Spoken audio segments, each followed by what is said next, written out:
Chapter start होता है आपके पास वेक्टर, पहला लेक्चर वेक्टर का। करंट स्केलर होता है या वेक्टर होता है, कैसे पता चलेगा?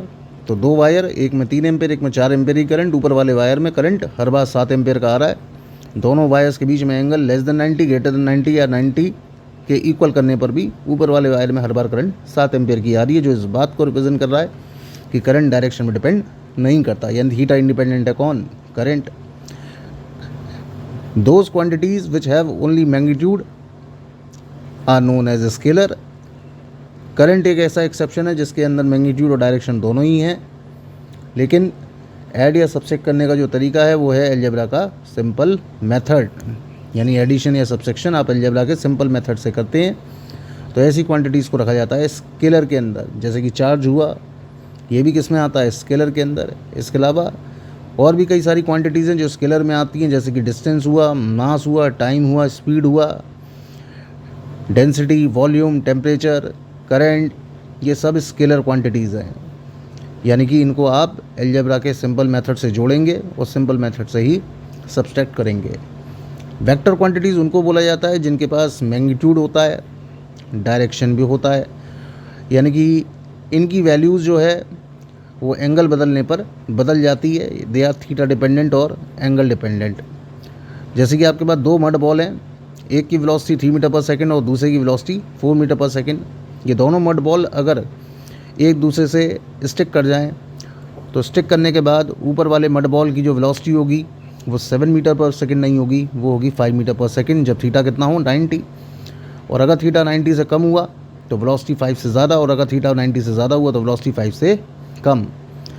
तो यहाँ पर आप चेक करें तो वेलोसिटी जो है वो एंगल पर डिपेंडेंट हुआ, यानी कि वो क्वांटिटीज़ जिनके पास मैग्नीट्यूड है, डायरेक्शन है, और उनको जोड़ने और घटाने के लिए आप इस्तेमाल करेंगे पैरेललोग्राम मेथड का, उन क्वांटिटीज़ को रखा जाता है वेक्टर्स के अंदर। एक वेक्टर को रिप्रेजेंट करने के लिए हमारे पास एरो से उसे रिप्रेजेंट करते हैं वेक्टर को। वेलोसिटी, जैसे कि मैंने बोला कि 4 और 3 को ऐड किया, आंसर कितना आया? 5। तो ये 5 जो निकालने का तरीका है वो कैसे कैलकुलेट हुआ? तो वो आपने लगाया पाइथागोरस, जो कि पैरेललोग्राम की ही एप्लीकेशन है। वेक्टर के पास होती हैं दो चीज़ें, एक होता है मैग्नीट्यूड और दूसरा होता है उसका डायरेक्शन। डायरेक्शन निकालने के लिए फिजिक्स में दो तरीके हैं, या तो एंगल निकालिए या फिर दूसरा तरीका है यूनिट वेक्टर निकालिए। अब यूनिट वेक्टर क्या चीज़ है उसको समझने के लिए समझिए टाइप्स ऑफ वेक्टर के अंदर। तो टाइप्स ऑफ वेक्टर में सबसे पहला वेक्टर आता है आपके पास पैरेलल वेक्टर। जब दो वेक्टर के बीच में एंगल होता है 0 डिग्री का, चाहे वेक्टर इक्वल हो या ना हो, तो ऐसे वेक्टर आते हैं पैरेलल के अंदर। लेकिन दो वेक्टर एक दूसरे के इक्वल कहलाएंगे तब जब दोनों वेक्टर का मैग्नीट्यूड और दोनों वेक्टर का डायरेक्शन सेम हो, तो इसे बोलेंगे vector A equal vector B. Equal vector का मतलब मैग्नीट्यूड और डायरेक्शन दोनों सेम होना चाहिए। एंटी पैरेलल का मतलब जब दो वेक्टर एक दूसरे के अपोजिट डायरेक्शन में हो। अपोजिट डायरेक्शन यानी कि थीटा कितना होगा? 180 डिग्री का। एंटी पैरेलल के अंदर थीटा दो वेक्टर्स के बीच में हमेशा 180 डिग्री का लिया जाता है। एंगल हमेशा दो वेक्टर के टेल के बीच में लिया जाता है, इस बात का ध्यान रखना है। नेगेटिव वेक्टर यानी कि अपोजिट वेक्टर, यानी कि vector A equal and opposite to vector B, यानी कि मैग्नीट्यूड इक्वल हो लेकिन डायरेक्शन अपोजिट हो।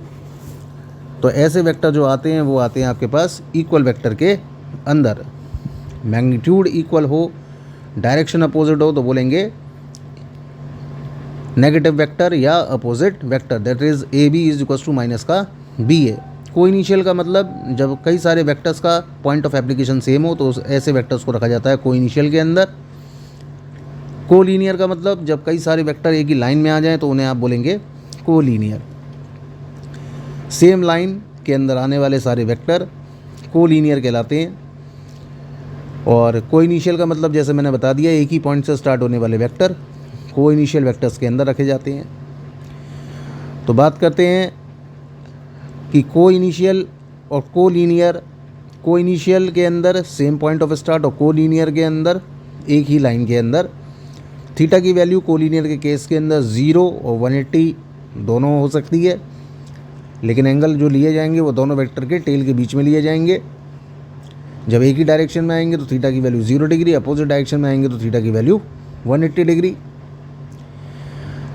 तो ये थे हमारे पास कुछ वेक्टर्स, जिनमें से कि मैंने आपको बताया पैरेलल वेक्टर क्या हैं, एंटी पैरेलल क्या हैं, कोलीनियर क्या है, को इनिशियल क्या है। तो ये कुछ स्पेशल वेक्टर्स हैं जिनके बारे में याद रखना है। एक एक्सियल वेक्टर होता है जिसके अंदर की रोटेशन की एक्सेस के अलोंग डायरेक्शन आती है निकल करके, बॉडी क्लॉकवाइज घूमे या एंटी क्लॉकवाइज घूमे, डायरेक्शन जो भी होगी वो रोटेशन के एक्सेस के अलोंग होगी। तो ऐसे वेक्टर जो आते हैं वो आते हैं आपके पास एक्सियल वेक्टर के अंदर, जैसे कि एंगुलर मोमेंटम हुआ, एंगुलर वेलोसिटी हुई, ये सब आते हैं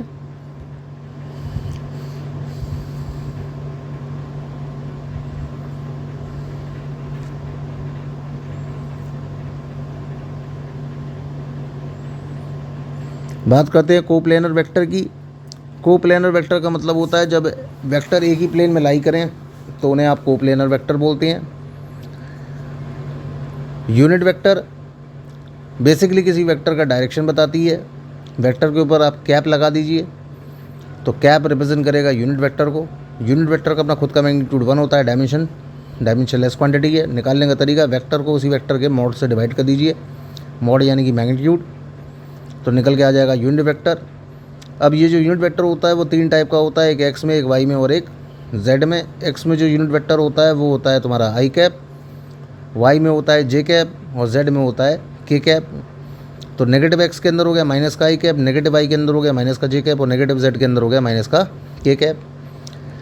आई कैप का मतलब ईस्ट होता है तो माइनस का आई कैप का मतलब क्या होगा, वेस्ट। जे कैप का मतलब होता है नॉर्थ तो नेगेटिव जे कैप का मतलब हो गया साउथ। के कैप का मतलब हो गया अपवर्ड तो नेगेटिव के कैप का मतलब हो गया डाउनवर्ड। फोर्स माइनस का 4 न्यूटन दिया हुआ है तो मतलब ये हुआ कि 4 न्यूटन का जो फोर्स लग रहा है वो कहाँ लग रहा है, साउथ के अंदर। डिस्प्लेसमेंट माइनस का 5 किलोमीटर यानी कि 5 किलोमीटर बॉडी डिस्प्लेस कहाँ कर रही है, वेस्ट की तरफ। मान लो कि तुम्हारे पास फोर्स वेक्टर की वैल्यू 4i + 2j दे रखा है तो मतलब कि 4 न्यूटन का फोर्स तो तुम्हारा ईस्ट में लग रहा है और 2 न्यूटन का फोर्स जो है वो तुम्हारा साउथ में लग रहा है। तो रिजल्टेंट फोर्स कहाँ आएगा, साउथ और ईस्ट के बीच में, that is 4i + 2j। Vector के कंपोनेंट की बात करें कि वेक्टर के कितने कंपोनेंट हो सकते हैं, तो एक वेक्टर के आप रेक्टेंगुलर कंपोनेंट की बात करें तो 2 हो सकते हैं और कार्टेशियन की बात करें तो तीनों एक्सेस के अंदर मिला करके 3 हो सकते हैं। वैसे इनफाइनाइट कंपोनेंट करे जा सकते हैं किसी वेक्टर के। तो मान लो कि तुम्हारे पास कोई वेक्टर है ए और उसके आपने 3 कंपोनेंट करे, एक एक्स में, एक वाई में और एक जेड में। तो जो कंपोनेंट एक्स में है उसकी वैल्यू को आपने नाम दे दिया ए एक्स, जो वाई में है उसे नाम दे दिया ए वाई और जो जेड में है उसे नाम दे दिया ए जेड। डायरेक्शन के लिए आई कैप, जे कैप, के कैप का इस्तेमाल किया तो टोटल वेक्टर की वैल्यू आ गई निकल करके ए एक्स आई कैप प्लस ए वाई जे कैप प्लस ए जेड के कैप। किसी भी वेक्टर के कंपोनेंट हमेशा स्केलर होते हैं, ध्यान रखना। कोई भी कंपोनेंट अपने वेक्टर से कभी बड़ा नहीं होता। 2 कंपोनेंट किसी भी वेक्टर के स्केलर होते हैं, कंपोनेंट कभी भी वेक्टर से बड़ा नहीं हो सकता। कोऑर्डिनेट एक्सेस को घुमाने पर कभी भी वेक्टर नहीं बदलता। जो चीज़ एक्स में वो वाई में चली जाएगी, वाई वाली चीज़ जेड में चली जाएगी, लेकिन वेक्टर नहीं बदलेगा। टोटल वेक्टर की वैल्यू वही आएगी, ए एक्स आई कैप प्लस ए वाई जे कैप प्लस ए जेड के कैप। अगर आप किसी वेक्टर को उस वेक्टर के पैरेलल डिस्प्लेस कर लें तो ऐसी सिचुएशन के अंदर वेक्टर नहीं बदलता। जैसे कि हमने वेक्टर ए को उसके पैरेलल डिस्प्लेस कर लिया तो वेक्टर ए का जो मैग्नीट्यूड है वो नहीं चेंज होगा, वेक्टर ए की वैल्यू चेंज नहीं होगी। तो कुल मिलाकर के वेक्टर ए की वैल्यू आ गई निकल करके ए एक्स आई कैप प्लस ए वाई जे कैप प्लस ए जेड के कैप। ये आ गया आपके पास वेक्टर। आपने उसका मैग्नीट्यूड निकाला तो मैग्नीट्यूड के लिए फॉर्मूला बन गया √(ax² + ay² + az²। तो ये होता है हमारे पास किसी वेक्टर का मैग्नीट्यूड। क्वेश्चन के अंदर जैसे मैंने दिया कि वेक्टर ए की value 3i cap + 4j cap + 2k cap है, आपको मैग्नीट्यूड निकालना तो आंसर हो गया √3 का स्क्वायर + 4 का स्क्वायर + 2 का स्क्वायर। सॉल्व करके जो आ जाए वो इसका आंसर।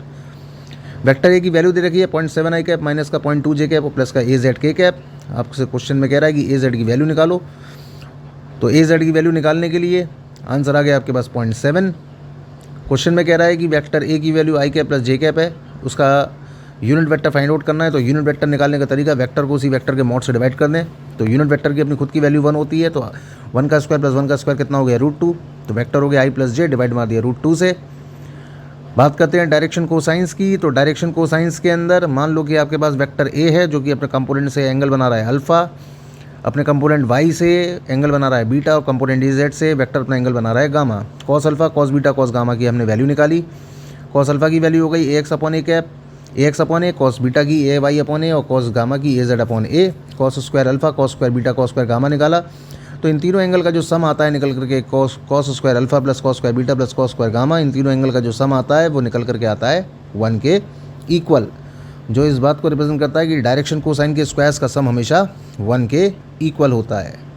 तो ये था हमारा लेक्चर वेक्टर का।